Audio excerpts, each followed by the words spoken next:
isso ia atrapalhar muito a Alice, eu não queria tirar sua atenção, Alice. Então não vou colocar mais, tá bom? Alice é nossa amiga, tá? É a Lucilane. Mas como é que você parou ali se você tá aí? Ah, tá. Porque a gente mora na mesma casa, Alice. Mas vocês não são só amigos? Não, nós somos os pais do Isaac, nós somos casados. O professor Alexandre é meu esposo e é meu colega de trabalho. Mas por que vocês não aparecem juntos na mesma sala? Porque cada um tem que ter o seu computador para trabalhar, né? Isso explica muita coisa. Você dizia que ele era seu amigo. Mas eu só falava, ele que bom, ele otário, ele é meu melhor amigo. Meninos, então nós vamos começar. Já estamos gravando. Hoje é uma aula Expedição Transantártica Imperial. Estamos com os professores Alexandre, Luci e Raquel. Professora. Sejam bem-vindos. Vamos lembrar que a gente sempre, aquele acordo de sempre muito respeito, carinho com a opinião do colega, muito acolhimento, tá bom? E contamos também com a presença da professora Ana Cristina. Ah, verdade, da nossa itinerante professora Ana Cristina. Boa tarde, galerinha. Tá tudo bem? Muito bem, galera. Vamos agora combinar uma coisa. Vamos desligar os microfones, certo? Alice, Carlos, desligar o microfone. Se precisar... Posso perguntar uma coisa antes? Sim, pode perguntar. Porque sempre vocês falam que vocês têm que começar a gravar a live. É porque quem não puder assistir a live, por algum motivo, médico, alguma coisa assim, pode assistir a gravação depois. Ah, tá. Então faz tipo que o dever que pede na live e depois manda para vocês? Isso. Mas é importante você entender isso, que se por acaso, por algum motivo, você não puder assistir a live, né, ou seja, você assistir ao vivo, você pode assistir a essa gravação. Tá bom? Então tá. Gabriel, Mondiani, pode desligar sua câmera também, tá bom? Isso. Quem quiser ligar a câmera e sem fazer coisas estranhas, pode ligar a câmera também, tá bom? Tipo o quê? Coisas estranhas? Tipo que... Não estranha, né? Que tire a atenção dos colegas. Por exemplo, botar um cachorro na frente da câmera ou ficar trocando o fundo para imagens aleatórias. Tá bom? É isso. Ah, tá. É um pouco estranho mesmo, não vou dizer que não Na é. verdade, Alice, Não é que o colega bota... na verdade, cada um de nós aprendemos de uma forma diferente, tá? Então, tem pessoas que precisam ficar mais concentradas. E, às vezes, o colega fazendo movimentos bruscos na frente da tela, ou colocando toda hora um plano de fundo, tira a atenção daquele aluno. Então, atenção da toda a turma, interrompe meus professores que estão isso, apresentando também. a live. E aí eu vou pedir agora para você também desligar o microfone e ligar só quando for fazer perguntas, tá bom? Tá bom. Vai Então, escrever no chat, na verdade. Pode. Qualquer dúvida pode colocar no chat. O Carlos também pode deixar seu cachorro em paz e prestar atenção. Ou então, desligar a câmera. Então, vamos lá. Vamos começar essa aula, que é sobre uma expedição muito incrível que aconteceu, tá, no início do século passado. Ela é exemplo, principalmente, para muitas palestras que falam sobre liderança, trabalho em equipe, situações complicadas que com muito trabalho em equipe, uma boa liderança, calma, tranquilidade e bom planejamento, a gente consegue reverter esse problema, tá bom? Então, vamos lá. Quando eu propus dar essa aula, eu não sabia que esse tema era tão utilizado, tá?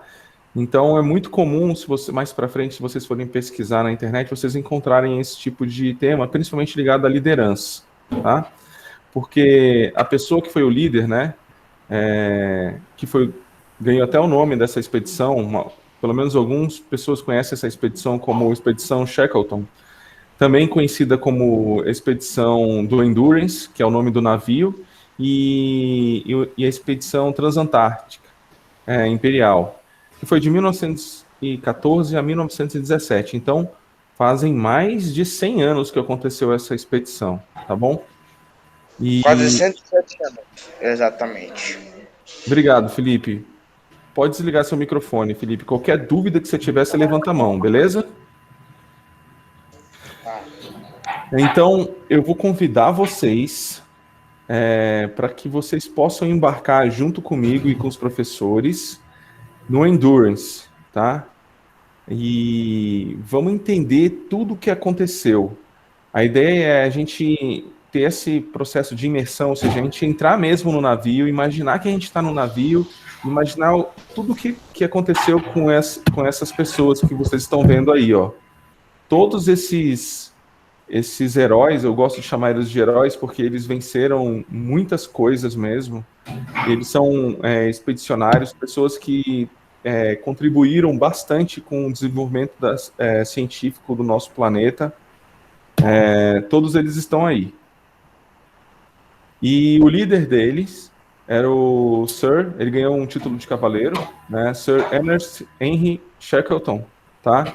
Ele nasceu em 1874, tá? Ele nasceu 100 anos antes de mim. Olha só que legal. Em 15 de fevereiro. E ele tem uma história que levou ele a ser essa pessoa incrível que ele foi, tá? Primeiro, ele entrou com 16 anos para a Marinha Mercante Britânica. Não foi uma data... ele não entrou muito jovem quando comparado com outras pessoas. Era muito normal crianças entrarem na Marinha Mercante e desenvolverem todo o seu potencial. Inclusive, isso é uma das características que levou a Marinha Mercante inglesa a ser tão poderosa durante esses anos. A Marinha inglesa, ela foi referência, tá? E foi fundamental para a manutenção da soberania britânica. Para isso, ela precisava treinar, ter bons marinheiros, bons oficiais. Então, eles tinham essa pegada de colocar as pessoas de forma bem de tenridade, para elas receberem um treinamento bem complexo, bem interessante, tá? Bom, em 1901, o Shackleton, ele participou da primeira expedição, uma expedição muito importante, chamada de Discovery, tá? Que foi enviada para a Antártida e chegou a 1.198 quilômetros do polo. Naquela época, o objetivo, o grande gol, era chegar realmente no Polo Sul, tá? As grandes descobertas já tinham sido feitas, todos os continentes já tinham sido descobertos. Então, o que faltava mesmo era você investigar, né? Fazer uma expedição e conseguir o máximo de informação sobre esse continente polar, que fica no Polo Sul, Antártica, tá bom?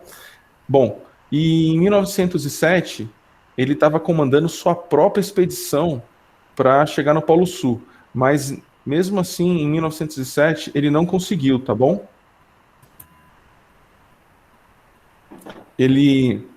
A expedição dele foi um sucesso, ele chegou a 158 quilômetros do Polo Sul. Não foi um sucesso maior, mas foi o lugar mais perto do Polo Sul que alguém já tinha chegado. E também, em 1909, ele repetiu essa façanha e nessa época já tinha uma marca que eles estavam chamando, né, de Fastest South, né, que era tipo assim, a pessoa que mais conseguiu chegar perto do Polo Sul. Ele já era um herói em 1907 e ficou mais famoso ainda em 1909, tá bom? Só que, bom, até aí tudo bem. E em 1910, ele recebeu uma medalha muito cobiçada, em 1910, que é a medalha Veja, que é da Sociedade Sueca de Antropologia e Geografia. Então, ele realmente foi considerado uma das pessoas mais importantes dessa área de expedições de geografia, antropologia e tal. Tá? Eu consegui colocar aqui, ó, não sei se vocês estão conseguindo ver minha setinha. Se estiver conseguindo, faz um joinha. Beleza. Ele, quando entrou na Marinha Mercante, ele mais velho, e aqui a foto que foi tirada quando ele atingiu o ponto mais próximo, em 1909, tá bom? Bom, vamos entender o que acontecia naquela época. Eu estou falando do século passado, né? E vocês Alexandre, Oi. a Alice, ela tinha falado aqui que não entendeu. Quer fazer a pergunta, Alice? Pode fazer, Alice. Ela caiu, pode continuar. Bom, vamos explicar para vocês mais ou menos o contexto histórico que estava acontecendo naquela época, né? Vocês sabem que no século passado nós tivemos duas grandes guerras, a primeira e a segunda, né? Nessa época que ele estava investigando, estava acontecendo, indo para nessas expedições, estava tendo muita tensão na Europa. Estávamos perto de atingir a Primeira Guerra Mundial. E olha só o que aconteceu, tá? Nesse processo todo, um norueguês chamado Roald Amundsen, ele chegou em 1911, ele conseguiu chegar no Polo Sul. Ele foi o primeiro cientista, o primeiro homem, o primeiro expedicionário, tal. Ele foi o primeiro a chegar no Polo Sul. Isso foi um marco histórico do nosso planeta, tá bom? É quando o ser humano conseguiu botar os pés ali naquele pontinho que é onde é o eixo do nosso planeta. Vocês sabem que a gente tem um Polo Sul e um Polo Norte. O Polo Sul, ele é rodeado de um continente rochoso, tá? Como América do Sul, Europa, África. Inclusive, milhares de anos atrás, esse continente ele não estava nesse local, ele estava num lugar mais ao sul. Então, ele tinha florestas, ele tinha dinossauro, ele tinha um monte de animais diferentes. Bom, com o movimento das placas tectônicas, ele acabou indo para o Polo Sul. Mas o Polo Norte, ele não tem um local. O Polo Norte é água, tá? Então, não tinha por que chegar lá. Era muito fácil você chegar lá de navio. Agora, no Polo Sul, não. Você teria que entrar num continente gelado, um continente enorme, tá bom? Bom, aí, em 1914, começa a Primeira Guerra Mundial. E isso atrapalha tudo. Atrapalha qualquer expedição que possa ocorrer, porque normalmente, você precisa de mantimentos de diferentes países para conseguir fazer uma expedição. E com a guerra, você tem trava um pouco as fronteiras. E aí, era complicado. Mas como já tinha ocorrido, o norueguês já tinha chegado no Polo Sul, o Shackleton, ele precisava de um novo gol, um novo objetivo, uma coisa que fosse um desafio muito maior do que só chegar no Polo Sul. Então ele pensou, vamos atravessar o continente antártico, vamos fazer uma expedição transantártica. Então a ideia dele foi atravessar o continente inteiro. Era como se você chegasse em Salvador e saísse andando pelo nosso continente e chegasse lá no Chile, chegasse lá do outro lado do nosso continente. Então, agora imagine isso num continente gelado, com temperaturas abaixo de 50 graus Celsius, entendeu? E nevascas e toda aquela dificuldade que vocês podem imaginar. Era um deserto de gelo, ou seja, não tem recurso naquele local. Com exceção de algum pinguim ou outro, né? Você não vai ter recurso nenhum. Você vai passar muita fome lá. Então, esse era o desafio que ele estava se propondo. E ele correu atrás. E a pergunta é, como é que você faz uma travessia? Como é que você atravessa esse continente? Como é que você faz isso? Então, tá aqui a ideia. Primeiro você tem que ter um plano, né? Como é que você vai atravessar esse continente? Você monta um plano. Depois você tem que conseguir financiamento, porque as coisas não saem de graça. Vocês precisam de dinheiro para comprar os equipamentos, contratar as pessoas, pagar o salário das pessoas, contratar especialista, de marinheiro a um especialista em trenó de gelo, né? Você precisa contratar tudo isso e ainda pagar o salário dessas pessoas. Você precisa montar essa equipe. Você precisa montar essa equipe, tá? E você precisa adquirir todo o material. Você precisa comprar um navio, você precisa comprar trenó, você precisa comprar roupa especial de gelo, você precisa contratar cães de trenó, você correr atrás, né, desse material. Isso demanda muito tempo. E você também precisa, depois de tudo isso, você só tem que ir, tá bom? É importante todo esse procedimento.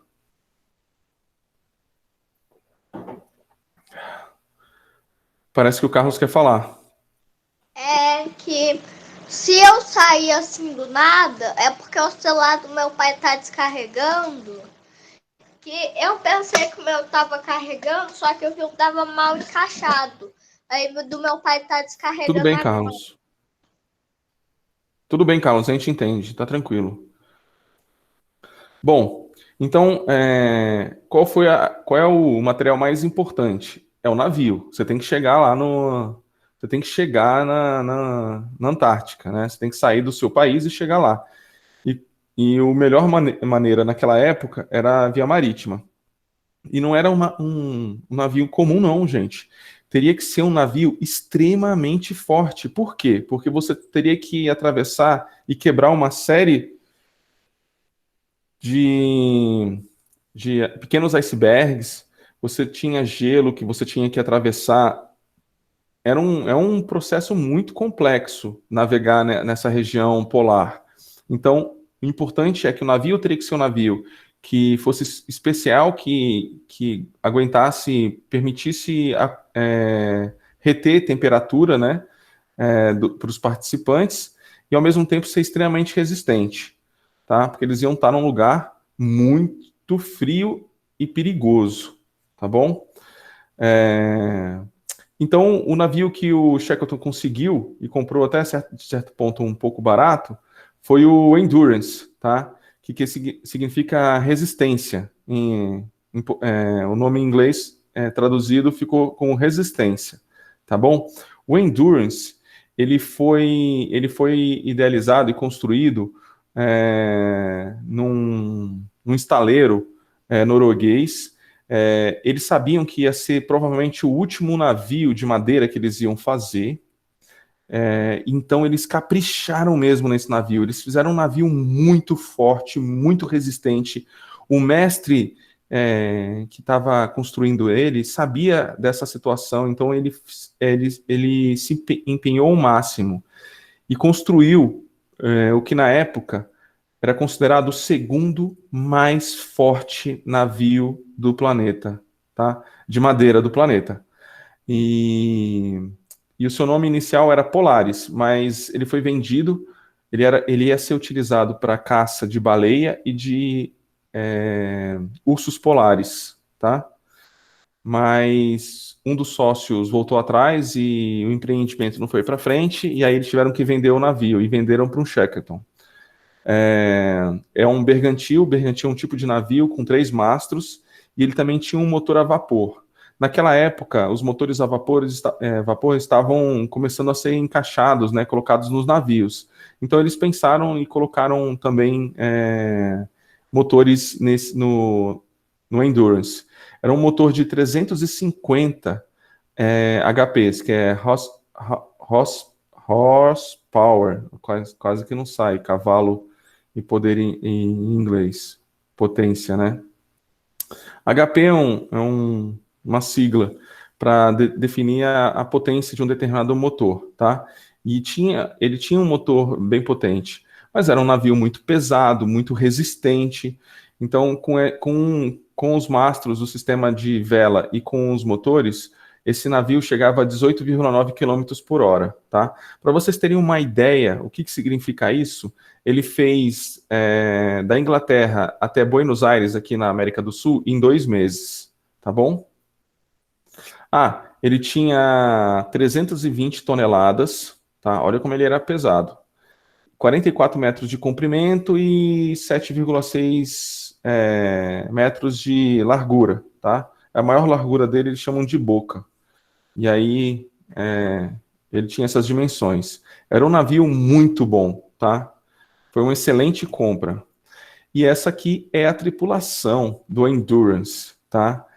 Tá aí os nossos heróis, tá bom? Cada um tinha uma função no Endurance. E o que é interessante para falar dessa tripulação é que, assim, quando o Shackleton ele colocou um anúncio no jornal pedindo, abrindo vaga para esse emprego, para essa expedição, chegaram 5.000 currículos, 5.000 pessoas ficaram interessados em trabalhar. Dessas 5.000, Shackleton pegou 28 pessoas, tá? Acabou pegando 28, que mais tarde se reduziu para 27, tá? Que eu vou explicar isso no processo. Bom, as principais pessoas, ele já sabia quem eram. São as pessoas que estavam nas outras expedições. Vocês lembram que eu falei que tinha outras expedições que ele participou? Muito bem, ele chamou essas pessoas, porque deram muito certo, são pessoas muito competentes. Então ele já chamou de cara o Frank Wilde para o segundo em comando, o Thomas Green e Alfred Sheaton, que é o segundo e o terceiro piloto, tá? O George Manson, que é o desenhista. Naquela época, era muito comum eles levarem desenhistas nas expedições. E muitas vezes os cientistas também desenhavam, tá? É muito comum o cientista desenhar. Na verdade, era tão comum que os cientistas eram obrigados a desenhar, porque não tinha, no início, não tinha máquina fotográfica, filmadora, essas coisas. Então, um cientista ele tinha que saber registrar, principalmente um cientista naturalista, um antigo biólogo, né? Ele tinha que saber registrar o que ele estava vendo. E eu mesmo, quando eu comecei a faculdade, eu não sei se nas faculdades de biologia hoje tem essa matéria, mas eu tive desenho técnico, eu tive que aprender a desenhar. Mas era um desenho técnico, eu desenhava flor, animais, esse tipo de coisa. Porque os desenhos técnicos, eles ressaltam alguma característica que o cientista está querendo levantar em conta, diferente de uma máquina fotográfica, tá bom?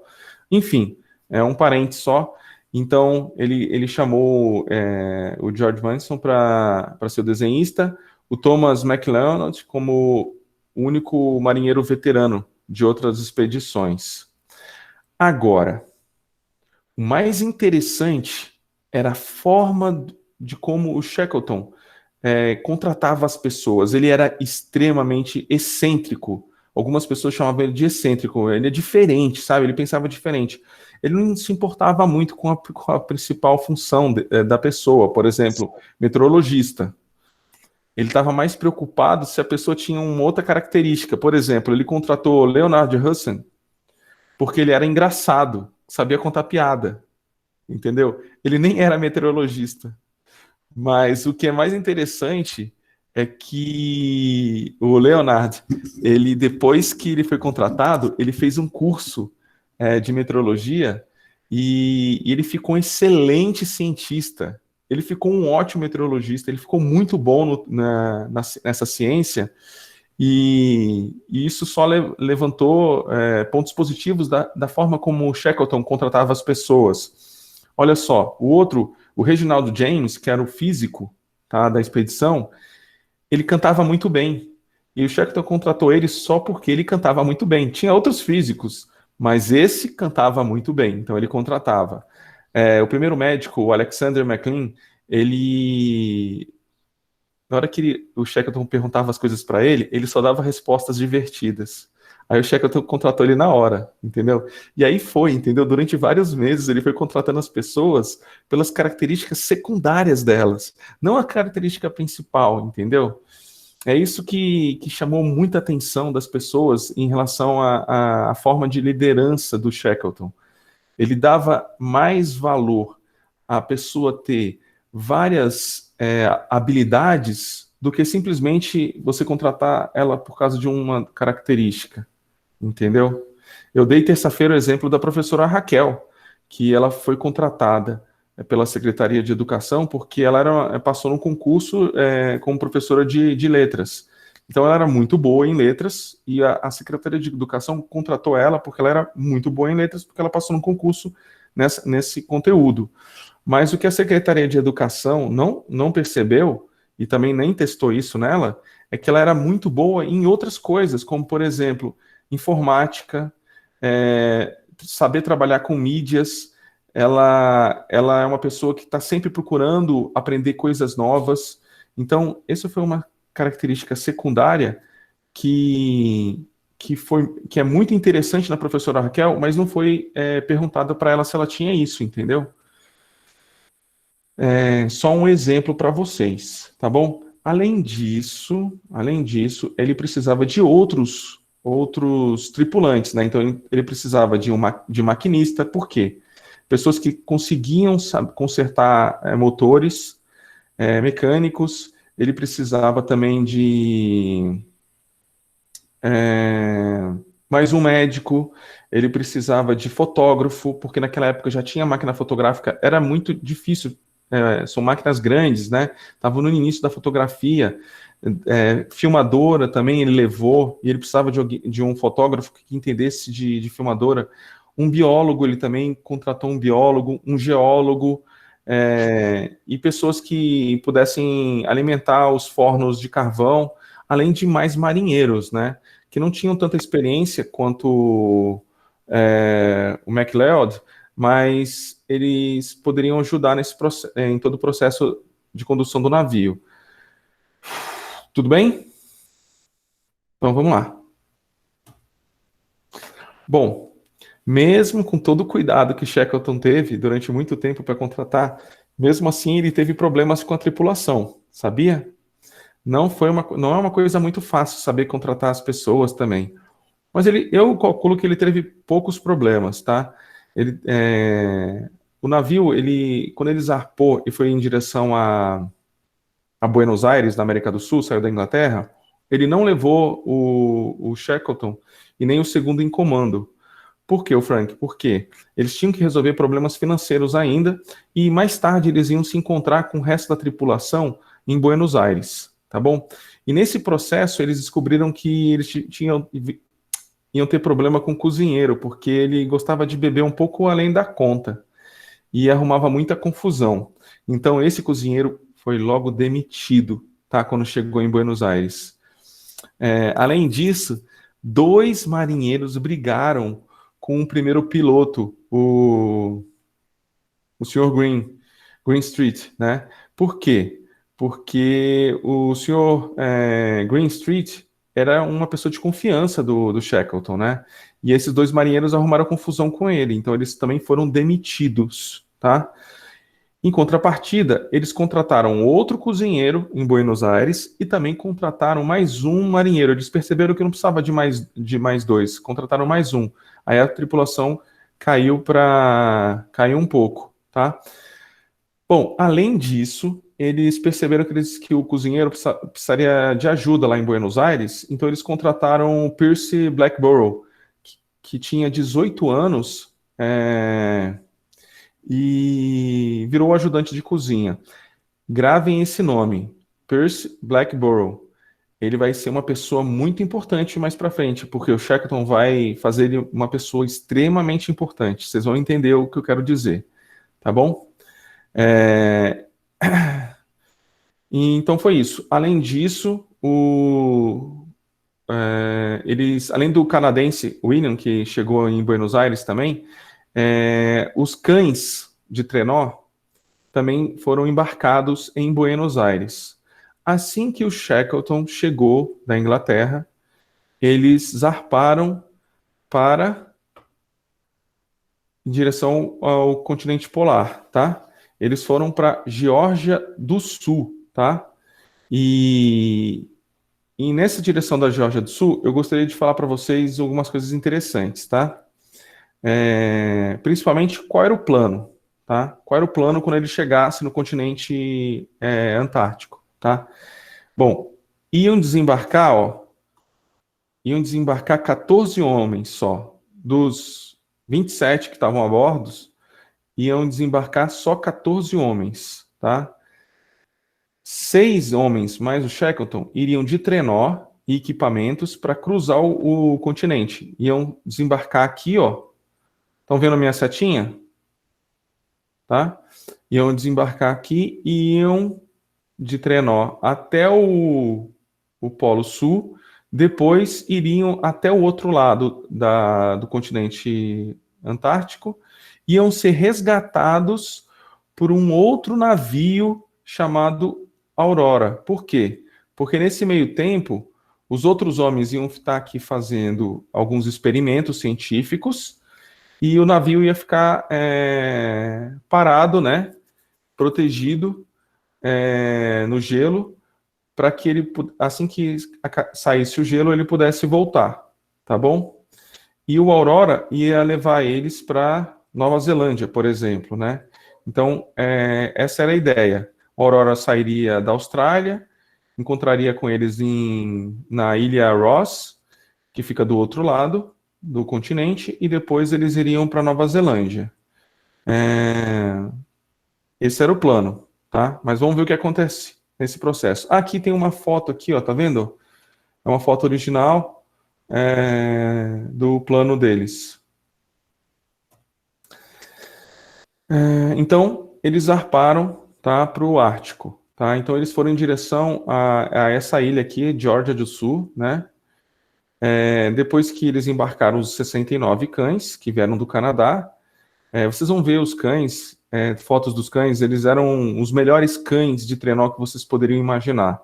Eles eram muito fortes, eram cães especiais e bem treinados. Eu acredito que a raça deles era Alaska Malamute, tá? Que é o melhor cão de trenó que existe lá na Austrália, tá? E eles zarparam às 10h30 da manhã do dia 26 de outubro de 1914. Nesse meio tempo, da Argentina até a Geórgia do Sul, que vocês estão vendo aqui embaixo, tá? Nesse meio tempo, quem eles descobriram, escondido? O Blackborough. Ele era para ser só um ajudante lá na Argentina, mas aí sei lá, o que deu na cabeça dele, ele achou que ele deveria ir também com todo mundo, porque deveria ser uma aventura bem interessante. Então ele se escondeu no navio e virou um clandestino. No meio do caminho, ele foi descoberto e o Shackleton, quando ficou sabendo, ficou muito bravo com isso e brigou com ele. Diziam que o Shackleton, ele nunca perdia a calma, mas quando ele perdia, ninguém podia chegar perto, tá? E eles só viram ele perder a calma nessa situação. Eu acho que Shackleton estava muito preocupado com o menino, na verdade, tá? Mais pra frente, ele se mostrou gostar muito do Blackborough, mas disse que o Blackborough ficou com tanto medo, que Shackleton chegou até a ameaçar ele, se faltasse comida, ele virar comida. E o menino começou a querer chorar, pra vocês terem uma ideia. Mas era brincadeira do Shackleton, né? Ele queria só botar muito medo nele, tá? Bom, e aí, no dia 5/11, tá? No dia 5/11, eles chegaram na ilha Geórgia do Sul. A ilha Geórgia do Sul, ele não fica no continente, ele fica fora do continente, eles fizeram acordos, né? Porque o continente antártico ele tem uma certa limitação e a Inglaterra utiliza e corre atrás de recursos dessa ilha, né? E no continente antártico existe uma regra, uma lei, uma convenção, melhor dizendo, de todos os países, que nós não podemos fazer prospecção de mineral, nós não podemos fazer prospecção de petróleo, tá? É uma região que tem que ser intocada, não é de ninguém, então ninguém pode fazer nada que possa prejudicar. Na verdade, tem regras até para as estações polares, né? Inclusive, na foto aqui de trás, esqueci de falar, ó, essa aqui é a estação Comandante Ferraz do Brasil, a estação Antártica. Tá bom? Tá vendo? Ela todo o lixo que é gerado na estação tem que ser trazido para o Brasil, não pode ficar lá. Então a ideia é proteger muito esse continente. Bom, aqui tem uma foto bem legal, né? Dá para vocês verem o tamanho do continente aqui. Eu tirei essas... Professor Alexandre, Olá. o Carlos Daniel está de mão levantada. É por isso que o Brasil é tão sujo. Não, Carlos, não é por isso não, tá bom? Pode desligar o microfone. Ele perguntou, não sei se vocês entenderam, que é por isso que o Brasil é sujo. Não, não é, tá? A ideia é de não deixar resíduo, qualquer tipo de resíduo na Antártica.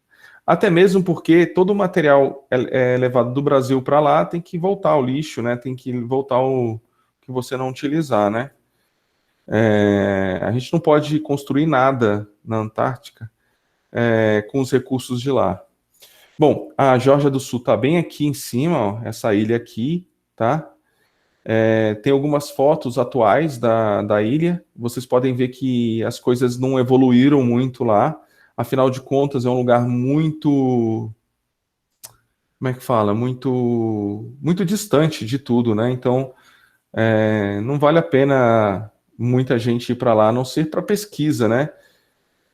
Era uma estação baleeira naquela época, e depois que muitos países eles assinaram o tratado de parar a caça à baleia, incluindo a Inglaterra, então não faria sentido, né, uma estação baleeira ainda continuar funcionando. Ainda bem que existem essas leis que protegem as baleias. Bom, vamos lá. Mas, pode falar, Felipe. Respeito à natureza. Muito bem, Felipe. Muito bem. As baleias eram utilizadas, os ossos eram utilizados principalmente para fazer construção civil, eles utilizavam a carne para alimentação e eles usavam muito o óleo da baleia como combustível, tá bom? Só para título de curiosidade. Existiu várias estações baleiras no Brasil também, tá? Não é só nessas regiões, não.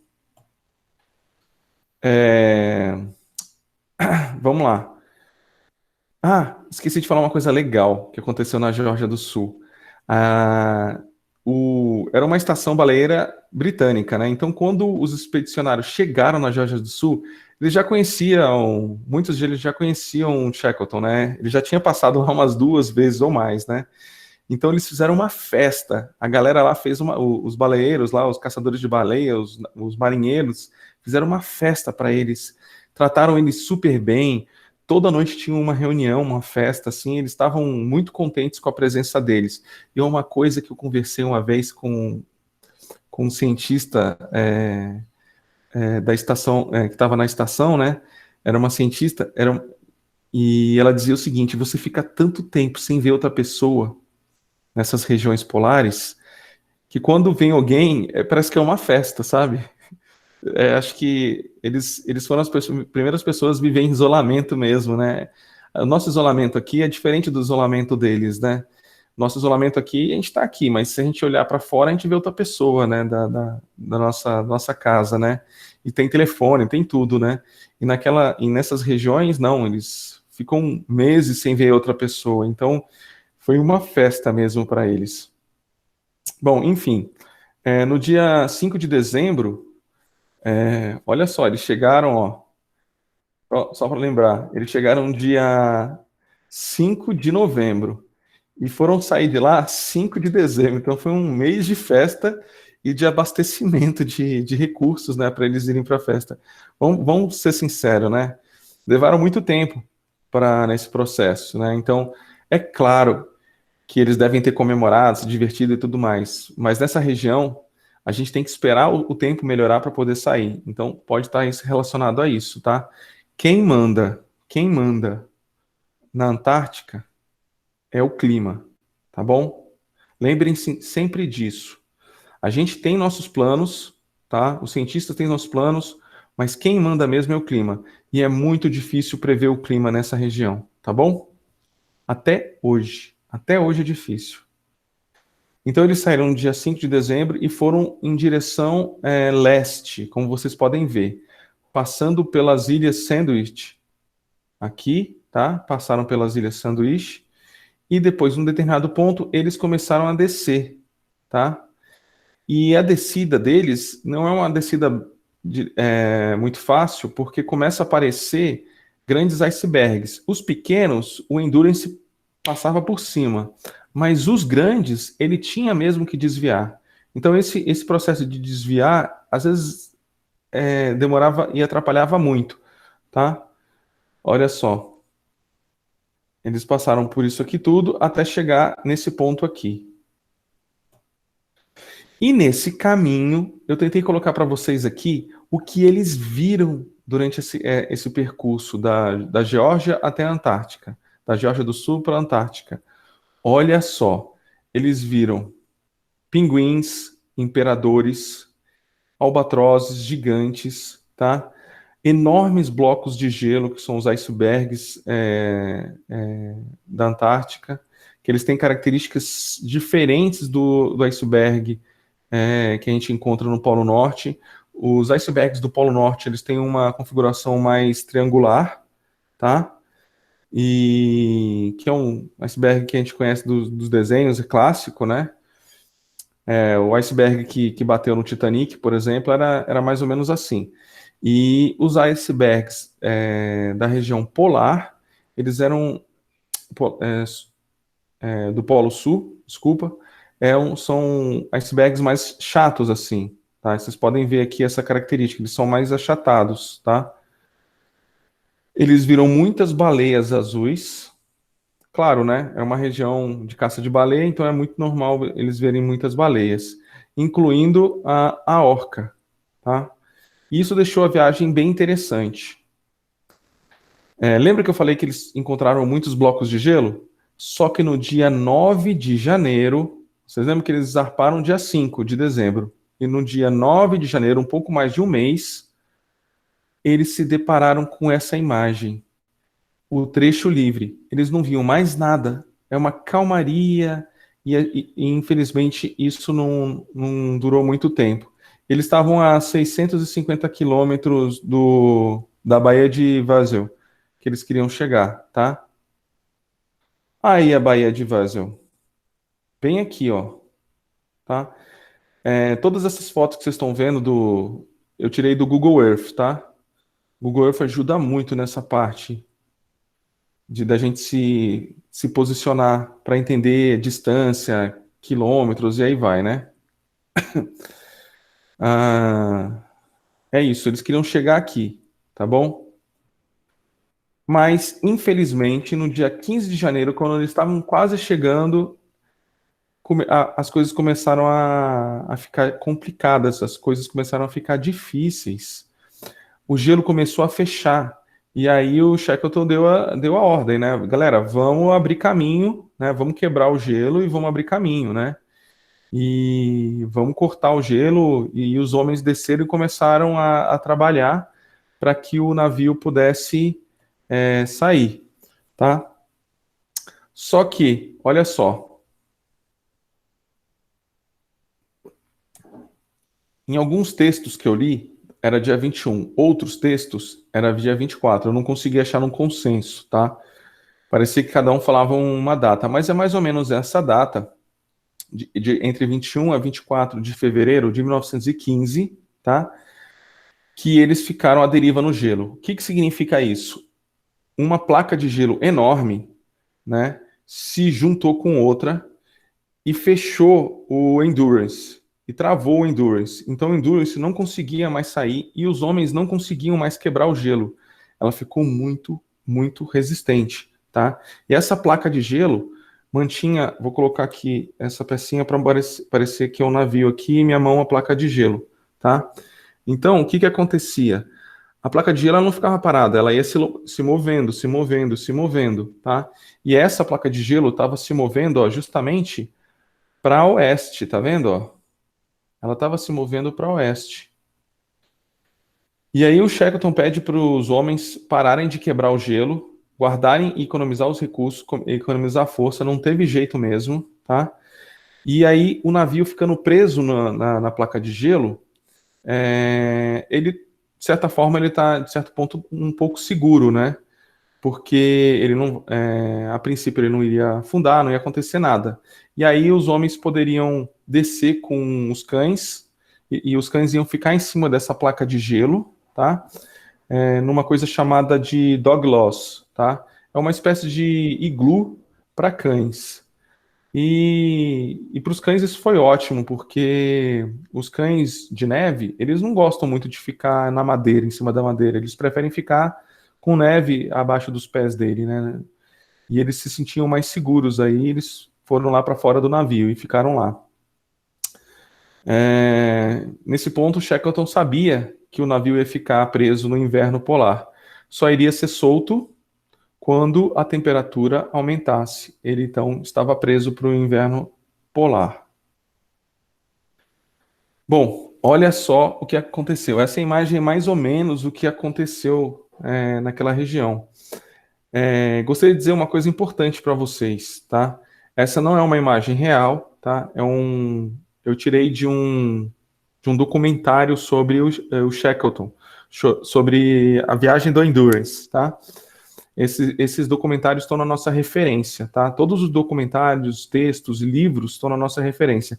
Inclusive, a professora Raquel pegou um dos livros e colocou na biblioteca virtual do CF8, não foi, Raquel?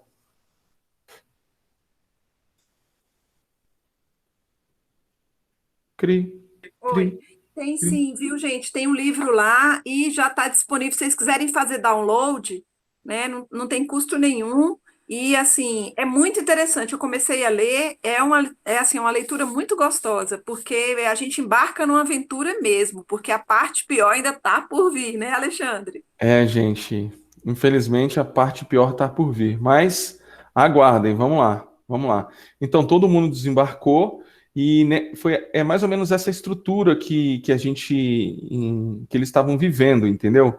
Eles pegavam a própria neve, faziam uma espécie de rampa para subir e descer do navio de forma fácil, construíram iglus para proteger os cachorros e eles podiam fazer algumas coisas, né? Lá, né? O importante é que Shackleton não parou a rotina. As pessoas, ele sempre ocupou a cabeça das pessoas, tá? Ele colocou todo mundo para trabalhar. Eles não estavam morando junto com os cachorros lá de fora. Eles tinham muito espaço no navio. O navio era um ambiente quente, era um ambiente bom para eles, tá? Como eu já havia dito, foi um navio feito para regiões polares do norte polar. Então é um navio muito resistente e também quentinho. Mas além disso, todo o tripulante tinha uma atividade, tinha uma função. Ele colocava sempre a cabeça para funcionar, tá? Eu lembro que no início da pandemia, quando a gente ficou isolado, tal, e a gente recebeu férias, né? A gente não tinha muito o que fazer, né? Aqui em casa a gente não tinha, além de cuidar das coisas de casa, do bebê, não tinha um trabalho. Então eu me senti muito mal. E eu lembro que depois que mesmo as aulas online começaram a voltar, né? Eu me senti bem melhor, porque eu tinha alguma coisa para fazer, eu tinha alguma coisa para trabalhar, eu tinha um objetivo, tal, que na época do início da pandemia, eu não tinha, então eu me senti muito, muito mal, entendeu? Então uma das ideias do Shackleton era tipo assim, vamos colocar todo mundo para trabalhar, vamos todo mundo fazer as coisas, cabeça vazia, né? Oficina do... Bom, o resto vocês vão ter que descobrir sozinhos. Bom, aí começou a noite polar. Como vocês sabem, né? Nessas regiões polares, você tem 6 meses de luz e 6 meses de noite. É meio estranho, né, a gente pensar nisso, mas quanto mais ao norte ou ao sul que a gente fica, né, a gente tem essa diferença muito grande de dia e de noite, tá? Você tem uma diferença, e principalmente nas diferentes estações do ano, tá? Nas regiões próximas ao Equador, que é o nosso caso, nós não temos essa diferença muito grande de noite e de dia, tá? Nós não temos muito isso, tá? Como nas regiões polares. E aí começou a noite polar. E aí eu tenho um trecho aqui de um escritor, o Alfred Lansing, que ele escreveu sobre essa expedição. Foi a primeira pessoa a escrever sobre a expedição Shackleton, né? E ele falou a seguinte frase que ajuda a gente a entender o que é a noite polar.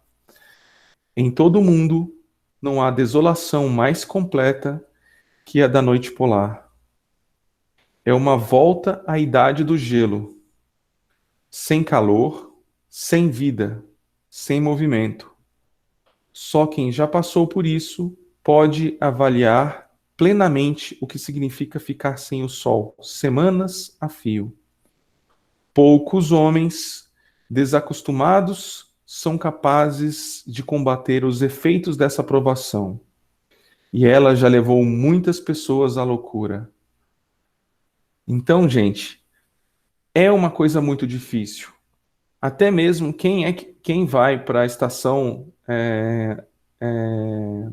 Comandante Ferraz e outras estações polares da Antártica, precisa antes conversar e passar por um exame psicológico bem interessante. A pessoa ela tem que saber lidar com essa solidão, com tudo que acontece nessa noite polar, tá bom? É muito importante quem for ter essa noção. Claro que muitas das pessoas que estavam nessa expedição já tinham passado por essas outras expedições e já foram talhados para essa situação. Outros era a primeira vez. Então, para isso, é muito importante um líder, uma pessoa que direciona você numa situação de grande dificuldade, tá? E ao mesmo tempo, a pessoa ela tem que se controlar da melhor forma possível, tá? E é isso que a gente viu com as pessoas que estavam na expedição Shackleton, tá? O que acontecia era que, assim, Shackleton ajudava muito a organizar atividades de entretenimento, tá? Ajudava muito. E aí, galera, vocês lembram a forma com que Shackleton contratava as pessoas? É aí que essa segunda habilidade da pessoa, ela aflora. Dentro das dificuldades, dentro da situação ímpar que eles se encontravam, aflorava essas habilidades secundárias, e essas habilidades secundárias, principalmente com a arte, com o teatro, com a música, com tudo isso, ajudou muito os homens nesse momento, tá? Os cães também ajudaram bastante, eles pararam de virar animais de trabalho e viraram pets de muitos dos homens, né? Animais de estimação em muitos dos homens, e isso dificultou muito mais para frente. Que eu tenho que falar algumas coisas, né, mais para frente sobre isso. Mas olha só.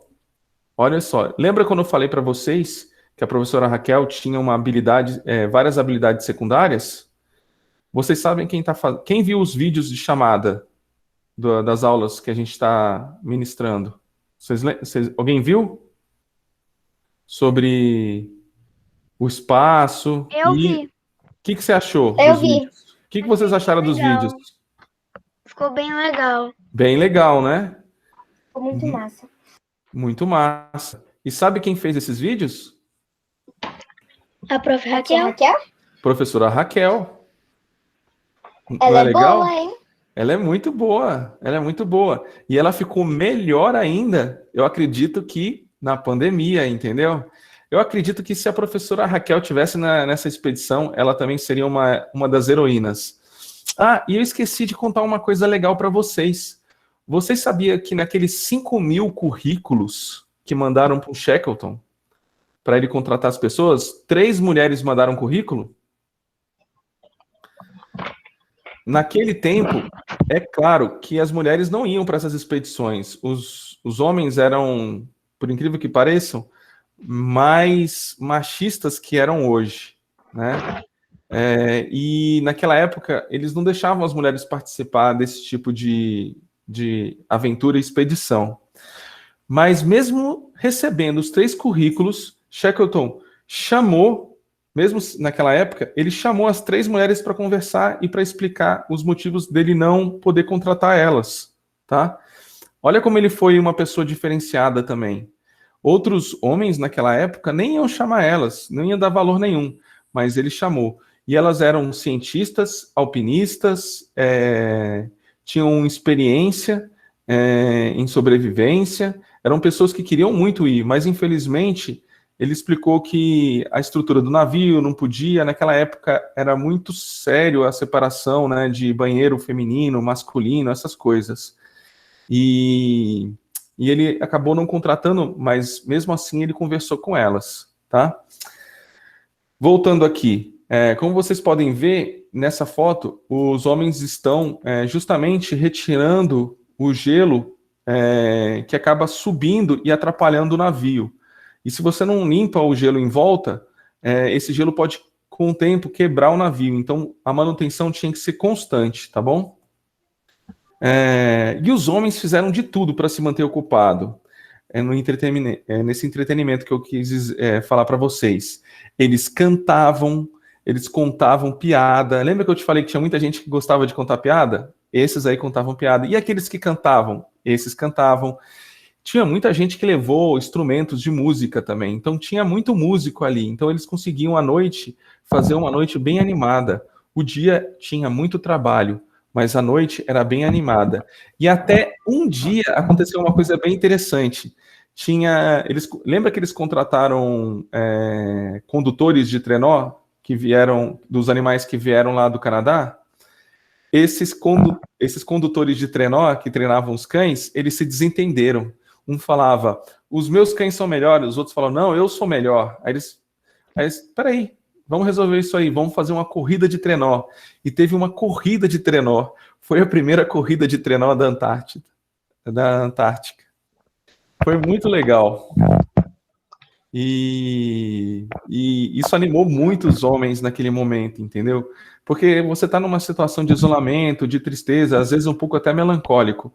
E aí você começar a corrida, comemorar ou torcer como se fosse uma corrida de Fórmula 1, só que na neve, né? Eu acho que isso foi um dos grandes pontos da expedição Shackleton, viu? Eu li muita coisa sobre essa parte desse dia da corrida. E foi realmente um dia muito especial para eles. Bom, vamos lá? Outra coisa legal que era nessa região. A natureza ajudava muito. Imagina, no meio daquela noite escura, você olhar essa aurora. É chamada de aurora austral, né? Porque fica no sul. E a boreal fica no norte. Espero que eu tenha acertado. Eu sempre me confundo. Enfim, olha só a imagem. Eu coloquei só uma imagem para vocês, mas essa aurora, ela está muito relacionada com o campo eletromagnético da Terra e com as partículas que vêm do Sol, né? E ela às vezes muda de cor para um lilás, para um verde, para um azul. Então, à noite, com certeza, é um espetáculo à parte. Eu quase invejei esses homens por poder ver essas imagens tão lindas. Eu até prometi para minha esposa, um dia nós vamos ver. Professor, Oi. Essas auroras acontecem toda noite? Não. Lá na Antártica? Não. Lindo mesmo, professor muito lindo. Alexandre. Depende muito das partículas que vêm do Sol, tá? E de como está funcionando o nosso campo eletromagnético, que protege das partículas solares. Alexandre. Pode falar. É bonito mesmo o céu. Parece aquela cena de filme que tá à noite. Eu já vi esse céu bonito desse jeito quando mostra no filme da Frozen, quando ela usa o poder dela e deixa tudo congelado. O céu fica desse jeito. Esse fenômeno é para ocorrer mais em regiões polares, Professor porque... Alexandre, Pode falar. antes da pandemia, tinham empresas que faziam expedições de turismo mesmo para as pessoas verem a aurora, né? Então, assim, é uma coisa tão bonita no mundo que várias pessoas no mundo queriam ver. Então, várias empresas de turismo antes da pandemia faziam expedições para lá só para as pessoas acamparem e verem a aurora boreal. É uma coisa muito bonita mesmo. Poxa, que legal, Raquel. Sabe me dizer se eles parcelam? Pois é, eu fico atrás dessas coisas, né? Tentando descobrir. Ah, que legal. Professor Oi, pode Alexandre. falar. Peraí, fala Felipe e depois Alice. Meu sonho, eu queria para neve, né? Não é para ficar de boa, sabe? Ficar me descansando, vendo a neve, brincando, essas coisas. Brincando com meus cachorros. Não é tão legal assim, não. Eu já fui num evento do Carrefour que tinha neve e não foi tão legal assim. Mesmo com a roupa de lá, pediram para entrar, que a gente comprou lá no evento, que a gente alugou para entrar no evento, eu congelei mesmo assim, porque com a luva mais quente, meus dedos não dava para mexer os dedos direito. E com a luva mais fria, meus dedos congelavam. Carlos, eu acho que o Felipe, ele estava pensando numa neve diferente da neve do Carrefour. Tipo, neve real. Assim, neve natural, significa Isso. lá para o Polo Sul, Polo Norte, ou para a Sibéria da Rússia, sei lá. Eu não iria tão longe, não. Acho que a gente pode conseguir isso no Chile, que é aqui mais perto. E a Suíça também, que minha tia é brasileira e mora lá no Chile. Eu acho que o Chile... Não, na Suíça. Ela mora sim, na Suíça. Acho que Chile e Argentina são mais próximos para a gente aqui do que qualquer país da Europa. Mas é isso. Agora a Alice. Pode falar, Alice.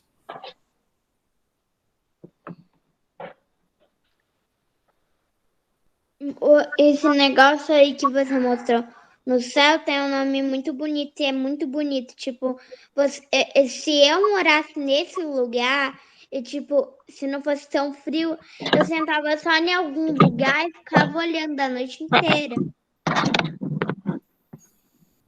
Foi isso que a Raquel estava falando, que tem gente que faz turismo para essas regiões. Isso pra, tipo, uma pessoa vai lá, filma, e aí você tem uma experiência. É tipo isso. Eu fico imaginando, será que a gente tem esse tipo de experiência na América do Sul também? Sei lá. Eu vou pesquisar sobre isso. Como é que eu vou saber essa informação? Professor? Pode falar, com o Google. Google sabe tudo. Pode falar, Felipe.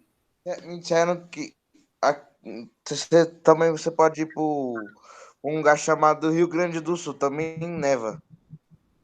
Ah, é mesmo! É verdade, as Serras Gaúchas, de vez em quando eu vejo na televisão que nevou, tal, fez menos... Sério? Neva lá? Então eu vou pra lá qualquer dia desse, quando acabar a pandemia. Vocês sabiam que uma vez eu peguei menos 10 graus? Menos 10 graus foi menos 0 Acho que a Lucy provavelmente sabe. o Pico da Bandeira. É um dos lugares mais altos do Brasil. No Pico da Bandeira fez menos 10 graus. Eu levei um termômetro comigo. Mas eu sabia que estava uma temperatura negativa porque tinha um córrego. Tá, eu já vi. O Leandro levanta a mão. Eu vi, Alice, obrigado. Que eu vi um córrego do meu lado e esse córrego era para passar água, mas estava tudo congelado. Então eu sabia que eu estava num lugar bem frio, mas não tinha coragem de tirar a luva para ver o termômetro. Depois o termômetro me mostrou que estava -10. Pode falar, Leandro. Falando desse negócio de frio aí, uma vez eu viajei para os Estados Unidos, lá para Pensilvânia, e justamente no dia que eu fui, foi um dos dias mais frios lá. Eu peguei -12 com sensação de -15. E chegou a nevar? Chegou a nevar. Eu Onde pensei eu, que a neve era fofinha, mas essa neve era meio dura. onde eu tava, não nevou não, só muito frio. Professor, Peraí, tem mais alguém que quer falar. Enzo? sim. Professor, meu irmão mora no Canadá e um dia ele pegou -45 graus. Nossa, Lá é muito frio. o seu irmão é a pessoa que eu conheço, que eu não conheço, mas que você falou que já pegou mais frio. Vamos lá. Pode baixar a mão, Enzo. Ana Clara, levantou? Levantei. Eu sou irmã do Enzo e o nosso irmão, ele foi fazer uma expedição lá no Canadá, ele ainda tá morando lá. Aí, ele disse que ele viu uma cachoeira congelada, muito bonita. Ele também tem uns túneis onde ele passou que estava tudo congelado, aqueles cristais de gelo, a coisa mais bonita do mundo. Ana Clara, eu vou te pedir um favor. Pede para ele mandar as fotos para a gente. Peça. E Alice, mais uma dúvida? Não é dúvida, mas o meu sonho é fazer um boneco de neve na neve.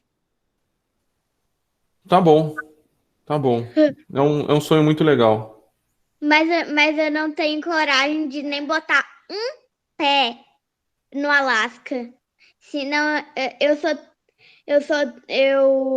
uma vez eu fui para um lugar tão quente, que quando eu voltei para cá, eu tava achando que lá tava, que aqui tava mais frio, por causa que eu moro em Brasília, eu fui para Piauí, e o Piauí é mais quente. Aqui, quando eu cheguei, era mais frio para mim.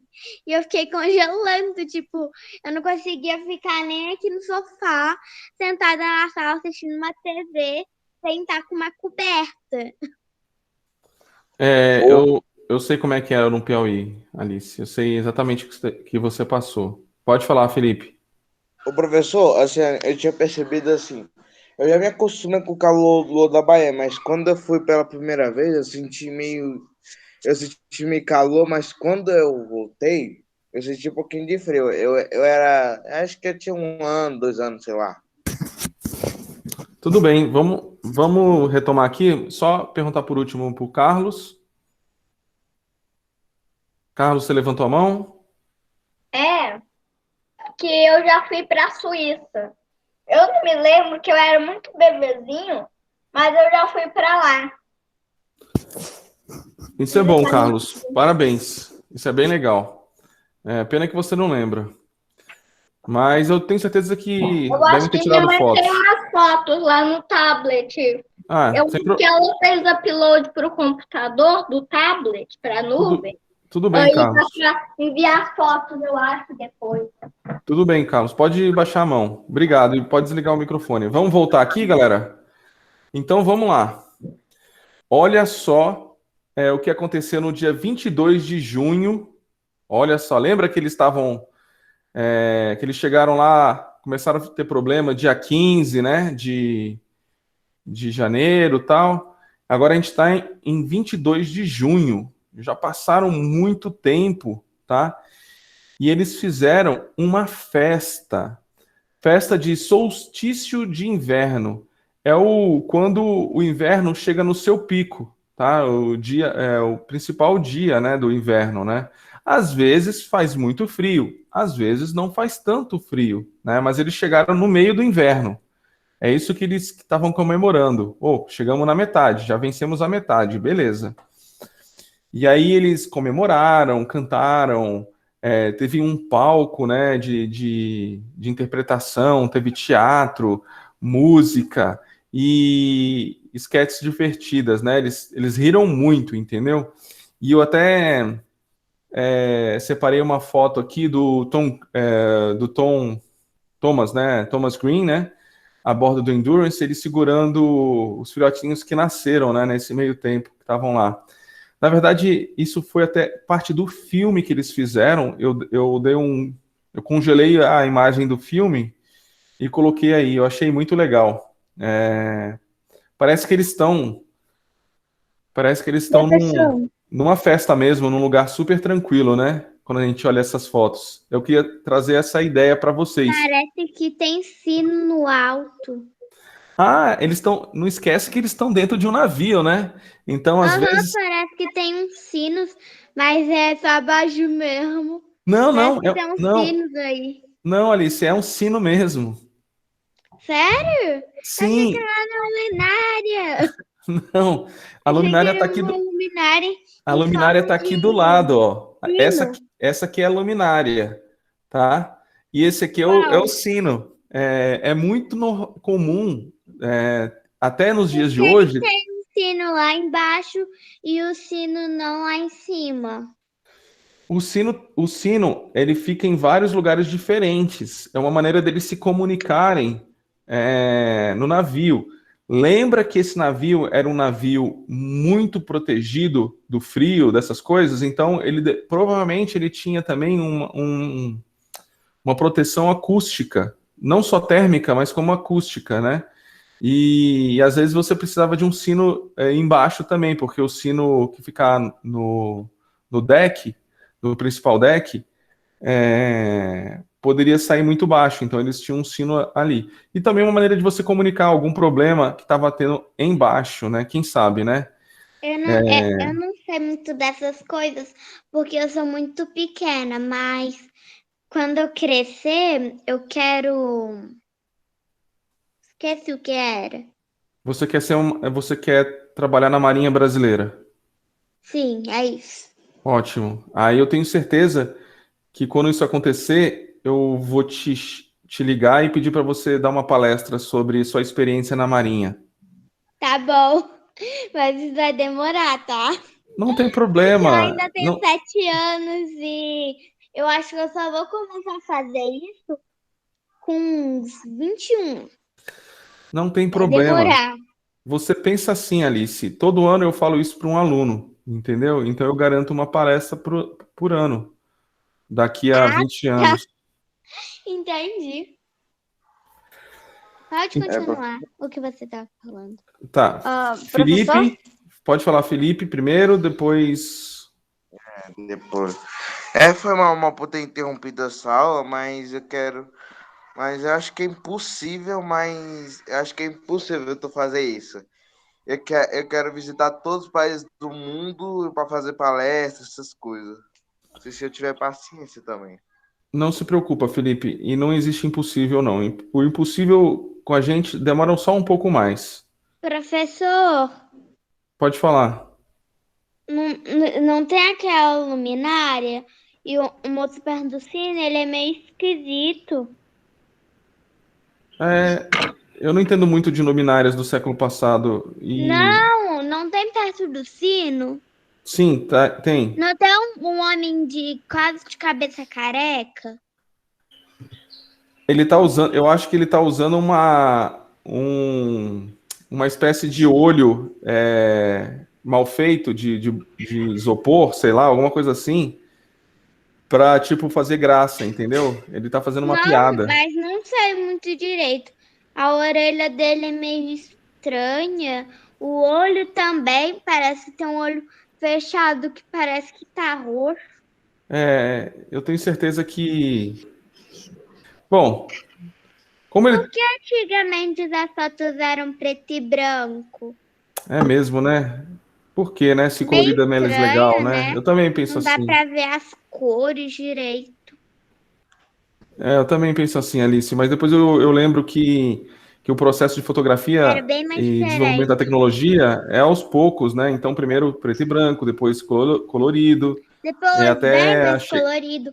Porque antigamente, depois 4K, depois 8K, né? E também, antigamente, eu sei que tinha, tipo, era uma câmera que tinha, tipo, não tem aquele negócio, aquelas câmeras que você aperta no botão e tem uma lente, só que era uma lente bem mais comprida. E aí, tipo, eles Deixa eu... tiravam a foto e aí vinha preto e branco, porque ainda estavam pegando a internet.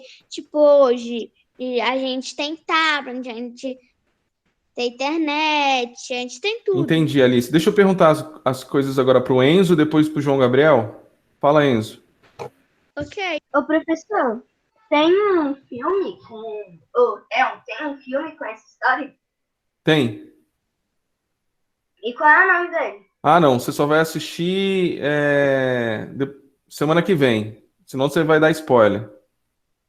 Ah, Eu conto tudo depois. João Gabriel, pode falar.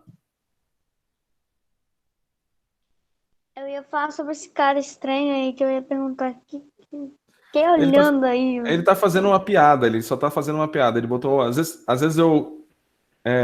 Não é esquisito? Às vezes eu botava umas máscaras esquisitas para chamar atenção também, principalmente em festa de Halloween, entendeu? Mas isso daí é uma festa de Halloween ou um solstício de inverno? É solstício de inverno e pode ser que um ou outro tenha achado que era Halloween. Vai saber, né? Ah, tá. Mas eles não podem se comunicar no bar, falar, isso daqui vai ser, essa festa vai ser de tal tema. Alice, se eu soubesse, eu acho que se ele soubesse que ia atrapalhar tanto assim, tipo assim, atrapalhar no sentido de criar tanta questionamento, né? Eu acho que ele não teria feito isso. Mas tá meio esquisito. Ele tá parecendo aquele boneco do Toy Story que você monta daquele tem um olhão assim, grande. Mas eu vejo, quando eu olho para essa foto, eu vejo pessoas vivendo uma vida normal, entendeu? Tranquila, no Eu navio, só entendeu? percebi isso porque o Peraí, João Alice, pode Gabriel falar. Campos de Souza Só um minutinho, Alice. fala. Pode falar, Ana Clara. Naquele lá que o sonho que o Felipe disse, que ele quer dar uma palestra em pelo menos todos os países do mundo, eu acho que o difícil mesmo não é nem dar palestra em outra língua. Eu acho que o difícil é aguentar o temperamento. Porque quando os meus pais foram viajar no aniversário do meu pai para fora do país, eles me disseram que teve um monte de gente, eles perguntavam os lugares, tudo na língua deles, e tinha um monte de gente, por exemplo, os franceses, eles bufavam e, tipo, ignoravam eles não falavam nada, era poucos que olhavam ou tentavam ajudar. Infelizmente, isso pode acontecer, né? Nem todas as pessoas do mundo têm paciência com turista. Mas fazer o quê, né? Acho que isso não vai atrapalhar o sonho do Felipe. Quer falar mais alguma coisa, Alice? Não, obrigada. Então tá, Mas vou ainda continuar. eu canso de falar. Pode Tá bom. continuar a apresentação.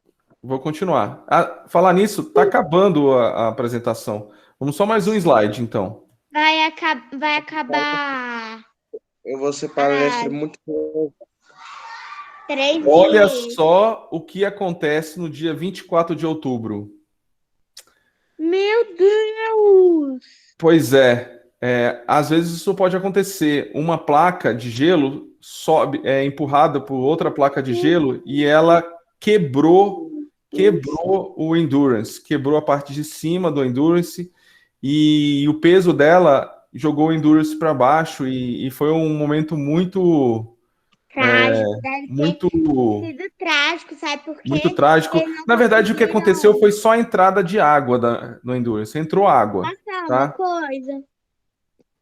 Pode falar.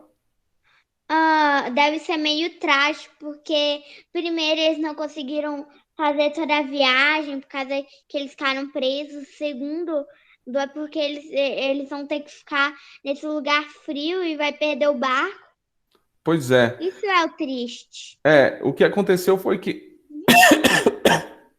entrou água no Endurance e eles perceberam. E aí eles começaram. O Endurance é o navio.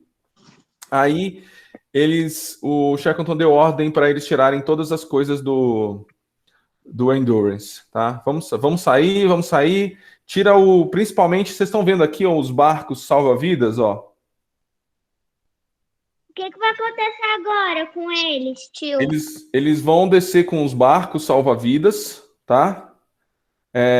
Eles vão descer com os barcos salva-vidas que vocês estão vendo aqui. E tinha um outro barco que ficava um baleeiro. Eles chamam de baleeiro. É um barco muito forte, né? Que ficava aqui atrás. E eles vão começar a tirar todos os mantimentos do navio, tudo que o navio pudesse trazer com ele, que ia ajudar as pessoas nessa marquise de gelo, tá? Por a gente. É tipo gente, triste, não olha, aconteceu... são 15h31, então eu vou parar por aqui a nossa apresentação. Nós estamos na metade... Porque eu também vou ter que sair da live, que eu tô com fome. Tá bom. Meu Deus, não é possível, Alexandre, não é possível. Você dá isso aí mal explicado, você faz aquela emoção, chega numa parte que tá logo na hora de dar errado e você para aí. Nossa, muito chato. Ana, muito triste, na verdade. Você dá um suspense. Alice, dá vontade de enganar. Espera aí um pouquinho, Alice. Vamos ouvir o colega falando.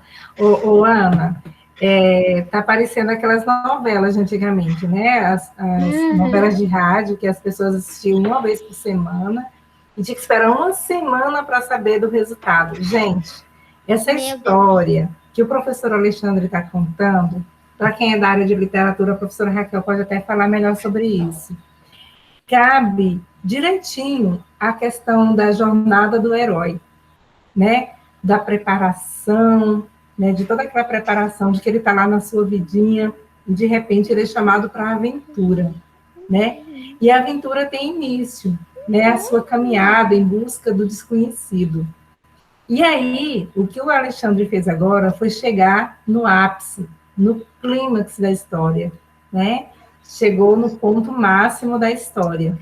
E é como a Alice falou e a Ana Clara falou, vai deixar a gente com esse suspense. O que vai acontecer com eles agora? Gente, eles estão no continente gelado. Eu não sei, tia. Por isso que dá uma emoção triste na gente, porque não aconteceu com a gente, aconteceu com outra pessoa. E deve ser muito triste, tipo, isso deve ter custado muito dinheiro para construir isso. Deu muito trabalho ficar andando e, Mas tipo... eu gostaria de adiantar uma coisa para vocês. O que aconteceu... Posso falar? Pode. O que aconteceu depois foi muito mais legal, emocionante e interessante que se ele tivesse atravessado o continente. Não, agora você deu mais um suspense, dá vontade de esganar, professor, não é possível. A gente fica com essa vontade de ver o final e você fica dando mais suspense. Ó, vamos combinar uma coisa. Vamos combinar uma coisa. Quinta-feira que vem eu termino e conto tudo.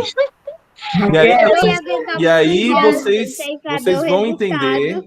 Aí vocês vão entender por que eu escolhi essa história para contar para vocês. Raquel? O professor, para de gravar, Raquel. Vou parar de gravar aqui. E, gente, vou falar uma coisa para vocês. Essa história, ela é tão assim, tão importante, ela é tão interessante. Ela é uma história que os professores contam até na faculdade. E eu vou falar para vocês, é uma história de muita emoção mesmo. Porque o que acontece agora, daqui em diante, vai ficar para a semana que vem. Ah, não! Vocês só estão dando mais suspense. Pronto. Mas deixa eu falar outra professora que dá vontade de enganar porque dá suspense. Vocês sabiam que essas histórias são histórias que, assim, deve ser as histórias que a gente escreve no livro, que a gente fica apaixonado. Quem gosta de ser escritor aí, quem quer ser escritor, as histórias têm que ter esse conteúdo mesmo assim, apaixonante, que a gente fique assim, interessado em saber. porque não é um continente fácil, as temperaturas são baixíssimas, o dia mais quentinho lá é 25 abaixo de zero. Meu Deus. Então a gente vai passar por uma experiência aí muito legal, mas vai na próxima aula. Mas sim. Professora, Oi. minha cachorrinha tá dando tchau. Tá bom. Opa, ela. Vocês querem dizer mais alguma coisa, professora Raquel? Tchau, professora. Lucy? Tchau, professora Alexandre. Tchau, professora Raquel. Professor. Tchau. Gente, não esqueçam o diário de bordo, comecem a anotar, viu? A gente vai postar na plataforma sobre o diário de bordo na segunda-feira. Qual é o tema do diário de bordo? Oi, quem falou? Pedro? Gente, o diário... Qual vai ser o tema do diário de bordo? O diário de bordo vai ser o seu diário sobre cada aula que você assistiu, Pedro. Tá bom? Tá. Cada aula que você assistiu, você fez alguma coisa, você aprendeu alguma coisa com ela e você vai fazer um diário de bordo. Você pode fazer colagens, pode ser um vídeo contando o que aconteceu, o que você aprendeu, tá bom? Do seu jeito, do jeito que você quiser. Pode ser uma apresentação de PowerPoint, tá bom? Então, Luciana, e aí, tô eu vou com uma colocar... curiosidade. Oi. Falando em diário de bordo, queria perguntar para o tio Alexandre, na verdade, algum dos marinheiros a bordo tinha um diário de bordo? Sim. Eles escreviam sobre cada dia? Sim, cada um deles poderia ter um diário de bordo, tá? Mas era mais comum o comandante ter um diário de bordo e ele, uma das responsabilidades dele era justamente anotar o que estava acontecendo. É claro que era uma expedição e a gente tem muita coisa dessa expedição que ajudou muito aquele escritor a fazer o livro sobre a expedição, porque ele coletou muitos diários de bordo e foi colocando as informações nesse diário de bordo. Pode ser até que eu tenha duas informações diferentes, às vezes de data e horário. Por exemplo, tem uma hora que eu vou ter que falar, foi 6h30 da manhã, outras pessoas falam que foi 7 horas da manhã que aconteceu determinada situação. Essa diferença de meia hora pode ser por diários de bordos diferentes, tá? Isso pode acontecer.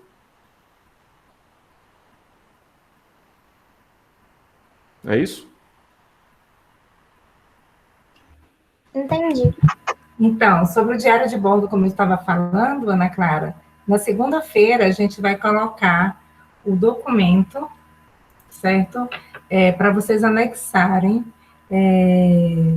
os arquivos do diário de bordo de vocês, tá bom? Essa expedição, como ela vai ser gravada em 2 etapas, o que é que vai acontecer? A gente vai postar uma parte dela hoje ou amanhã, né? Raquel continua gravando, viu? A gente vai postar uma parte dela e a outra parte só na terça-feira, quando termina, e na outra quinta-feira. Então, essa expedição